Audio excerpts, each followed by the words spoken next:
पंकज और आप देख रहे हैं राजसत्ता एक्सप्रेस। इस बार का जो विंटर सेशन है वो स्टार्ट होने वाला है पार्लियामेंट का 4 दिसंबर को। और केंद्र सरकार ने लगभग 24 विधेयक इसमें पेश करने हैं, इसकी एक लिस्ट तैयार की है। और महिलाओं को एम्पावर करने के लिए, महिलाओं को सशक्त बनाने के लिए इसमें महिलाओं के लिए जो कानून है वो बहुत अच्छा है। अगर कोई व्यक्ति किसी महिला से अपनी पहचान छुपाकर शादी करता है तो ऐसे व्यक्ति को 10 साल तक की सजा का प्रावधान है। अक्सर आपने न्यूज में सुना होगा कि किसी व्यक्ति ने किसी महिला से शादी करने के लिए अपनी जाति छुपाई है या पहचान छुपाई है, या उसने अपना मैरिटल स्टेटस छुपाकर उसके साथ में शादी की, या किसी तरह का उसने उसके साथ में शारीरिक संबंध बनाया। तो अब ऐसे मामलों को फ्रॉड की श्रेणी में ना रखकर इसको छल माना जाएगा। कहते भारतीय न्याय संहिता के सेक्शन 69 के तहत इसको छल यानी कि अपराध माना जाएगा और उसके लिए 10 साल तक की सजा का प्रावधान भी किया गया है। अक्सर होता है कि महिलाएं वर्किंग है तो उनको जॉब देने का फुसलाकर, या उनको प्रमोशन का लालच देकर, या उनको किसी तरह का इंक्रीमेंट देकर उनको अगर उनका साथ में शादी की जाती है या उनके साथ में शारीरिक संबंध बनाए जाते हैं, तो अब ऐसे मामलों में लोगों को सावधान हो जाना चाहिए। अगर वो इस तरह की चीजें कर रहे हैं तो अब उनके लिए एक सख्त कानून आने वाला है।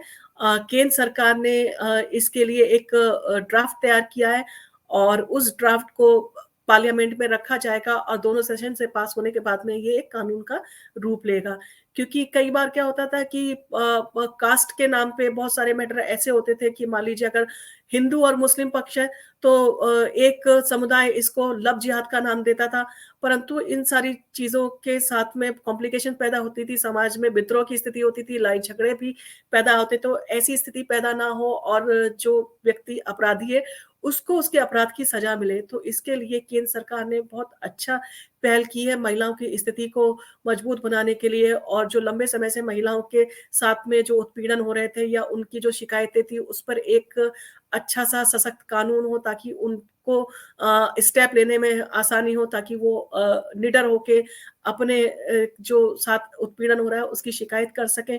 और दूसरा क्या होता है कि जब एफआईआर के लिए पुलिस थाने महिलाएं जाती हैं तो पुलिस वालों के पास में भी कोई क्लियर वो नहीं रहता था, वो भी कंफ्यूजन में रहते थे किस धारा के अंतर्गत वो केस दर्ज करें।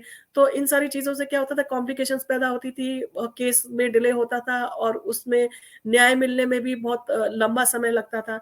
तो ये सारी चीजें ना हो, महिलाओं की स्थिति स्ट्रांग हो, महिलाएं सशक्त बने और उनके जो साथ में अपराध है वो अपराध कम हो। तो इन सारी चीजों को ध्यान में रखते हुए जो एक भारतीय न्याय संहिता के सेक्शन 69 के तहत विधेयक कहते हैं लेके आया गया है पार्लियामेंट में। तो इसमें क्या है, इसमें इसको छल का नाम दिया गया है और उसमें स्पष्ट क्लियर किया गया है अगर कोई व्यक्ति किसी महिला से शादी करने से पहले अपनी पहचान छुपाता है, अपना मैरिटल स्टेटस छुपाता है या अपनी जाति छुपाता है और इस तरह की कहते चीजें छुपाकर अगर वो शादी करता है या किसी महिला के साथ में शारीरिक संबंध बनाता है, तो अब इसको रेप की कैटेगरी में ना डालकर, इसको फ्रॉड और रेप की कैटेगरी में ना डालकर अब इसको छल की कैटेगरी में डाला जाएगा। और ऐसे व्यक्ति को कहते कम से कम 10 साल तक की सजा का इसमें प्रावधान है। तो इससे महिलाओं की स्थिति भी सुधरेगी, समाज में उनकी स्थिति में सुधार आएगा। और अगर कोई किसी के साथ में इस तरह के कुछ कहते उसके दिमाग में अगर है अपराध करने की, अगर मान लो कुछ सोच रहा है, तो वो इस सब चीजों से डरेगा कि उसे लगेगा कि 10 साल की सजा बहुत होती है, अगर मैंने इस तरह का अपराध किया तो मुझे 10 साल की सजा हो सकती है। तो इससे महिलाओं की स्थिति में बहुत सुधार आएगा।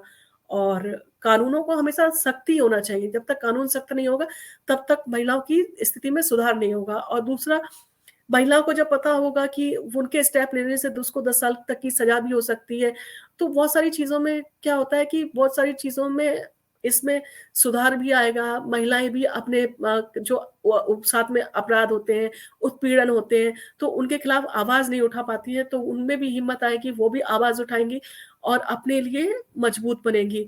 तो हम कोशिश करते हैं कि इस तरह की न्यूज़ से आपको अवगत कराएं। आपको अगर ये वीडियो पसंद आया हो तो आप इसको लाइक कीजिए, सब्सक्राइब कीजिए और शेयर कीजिए।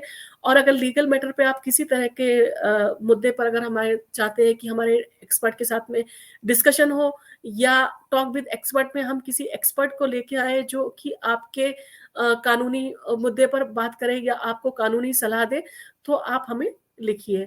और आप अगर लिखते हैं तो और आप हमारे वीडियो को लाइक करते हैं तो हमें भी मोटिवेशन मिलता है और इस तरह के हम वीडियोज़ आपके लिए लेके आएँगे। और इस तरह की खबरों को पढ़ने के लिए आप हमारी वेबसाइट www.rajsattaexpress.com को भी फ़ॉलो कर सकते हैं। धन्यवाद।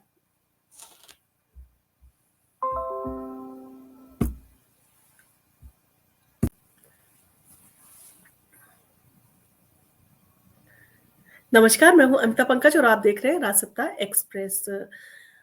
इस बार का जो विंटर सेशन है वो स्टार्ट होने वाला है पार्लियामेंट का 4 दिसंबर को और केंद्र सरकार ने लगभग 24 विधेयक इसमें पेश करने हैं। इसकी